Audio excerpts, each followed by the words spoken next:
Assalamualaikum. Bagaimana kabarnya? Mudah-mudahan dalam keadaan sehat walafiat ya. Hari ini kita akan belajar tentang wudhu. Adapun tujuan pembelajaran kita hari ini adalah setelah mengikuti kegiatan pembelajaran, peserta didik mampu 1. Menjelaskan unsur-unsur yang harus dipenuhi dalam pelaksanaan jenis-jenis bersuci. 2. Mempraktikkan tata cara pelaksanaan bersuci sesuai dengan ketentuan baik yang diwajibkan maupun yang disunahkan. Yuk kita bahas tentang wudhu. Wudhu adalah menggunakan air yang suci pada anggota badan tertentu dengan mengucapkan niat tertentu. Kemudian orang yang sholat wajib berwudhu terlebih dahulu. Bila tidak berwudhu, maka batal sholatnya. Karena wudhu termasuk syarat sahnya sholat. Seperti firman Allah Subhanahu wa Ta'ala berikut ini. Artinya, hai orang-orang yang beriman, apabila kamu hendak mengerjakan sholat, maka basuhlah mukamu dan tanganmu sampai siku-siku, dan sapulah kepalamu dan basuhlah kakimu sampai kedua mata kaki. Quran Surah Al-Ma'idah ayat 6. Hal ini menunjukkan pentingnya wudhu sebelum melaksanakan sholat. Karena apabila orang yang melaksanakan sholat tidak berwudhu terlebih dahulu, maka sholatnya tidak sah. Oleh karena itu, kita harus mengetahui hal-hal yang berkaitan dengan wudhu. Di antaranya adalah syarat wudhu, rukun wudhu, sunnah wudhu, kemudian hal-hal yang membatalkan wudhu, serta doa setelah berwudhu. Semua itu harus kita ketahui ya. Yang pertama adalah syarat-syarat wudhu. 1. Islam. 2. Mumayyiz, yaitu orang yang sudah dapat membedakan antara yang baik dan yang buruk dari perkara yang dilakukannya. Yang ketiga, air yang dipakai harus air yang suci dan mensucikan, atau biasa disebut air mutlak. Sedangkan yang keempat, tidak ada barang yang menghalangi sampainya air ke kulit atau anggota wudhu, seperti kuku yang dikasih kutek dan lain sebagainya. Yang kedua, ibu akan menjelaskan rukun wudhu. Rukun wudhu itu ada 6. Yang pertama adalah niat. Niat berwudhu itu adalah sebagai berikut. Bismillahirrahmanirrahim. Nawaitul wudu'a li raf'il hadatsil asghari fardhan lillahi ta'ala. Yang kedua, membasuh muka atau wajah. Membasuh muka atau wajah yaitu mulai dari tempat tumbuhnya rambut, kepala sampai ujung dagu hingga batas antara dua telinga. Yang ketiga adalah membasuh kedua tangan sampai siku. Yang keempat, mengusap sebagian kepala. Yang kelima, membasuh dua kaki sampai mata kaki. Yang keenam, tertib. Artinya dilakukan secara berurutan, mulai dari niat, membasuh muka, membasuh kedua tangan sampai siku, mengusap sebagian kepala, serta membasuh dua kaki sampai mata kaki. Itu namanya tertib atau berurutan. Yang berikutnya, ibu akan menjelaskan sunnah wudhu. Sunnah wudhu adalah perbuatan apabila kita kerjakan akan mendapatkan pahala. Kemudian apabila tidak kita kerjakan tidak akan mendapatkan dosa.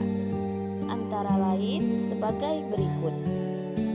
Yang pertama, membaca basmalah ketika berwudhu. Yang kedua, membasuh kedua telapak tangan sampai pergelangan tangan. Yang ketiga, berkumur-kumur. Yang keempat, memasukkan atau menghisap air ke dalam hidung. Yang kelima, mengusap seluruh kepala.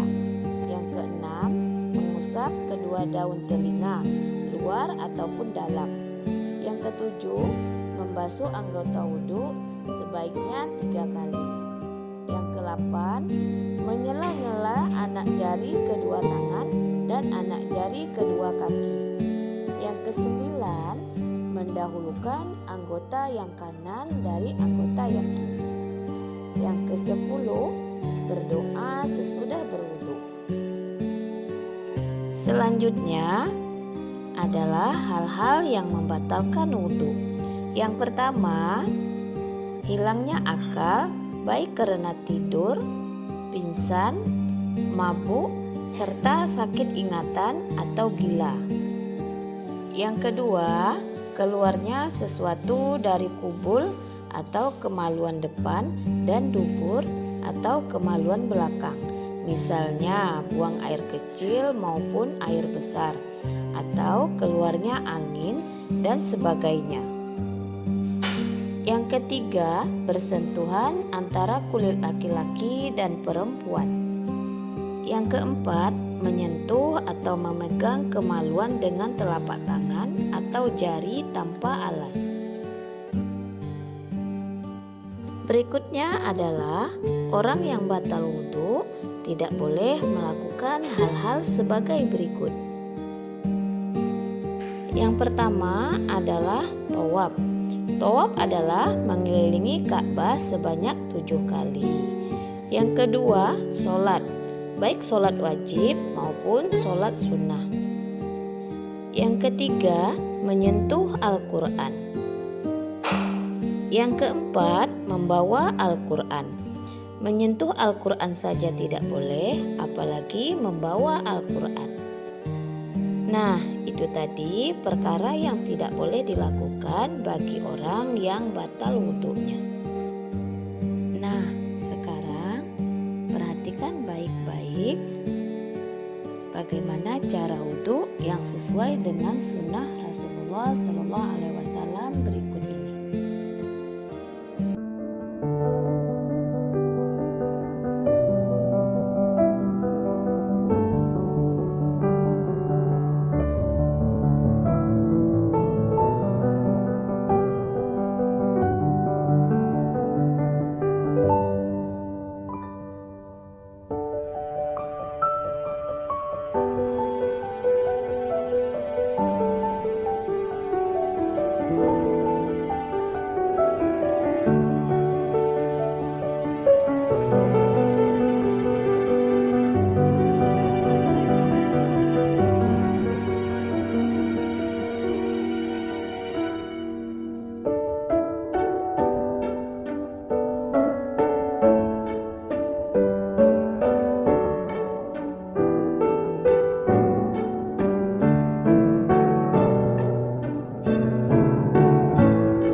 Demikianlah, semoga kalian semua paham tentang tata cara berwudu.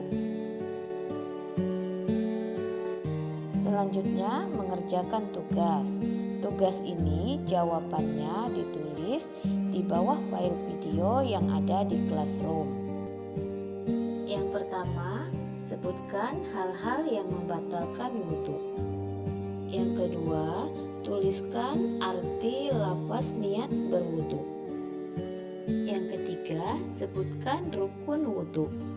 Dan yang keempat, sebutkan hal-hal yang tidak boleh dilakukan bagi orang yang tidak mempunyai wudhu. Dan yang kelima, sebutkan sunnah-sunnah yang dilakukan dalam berwudhu. Lebih dan kurang Ibu mohon maaf. Assalamualaikum warahmatullahi wabarakatuh.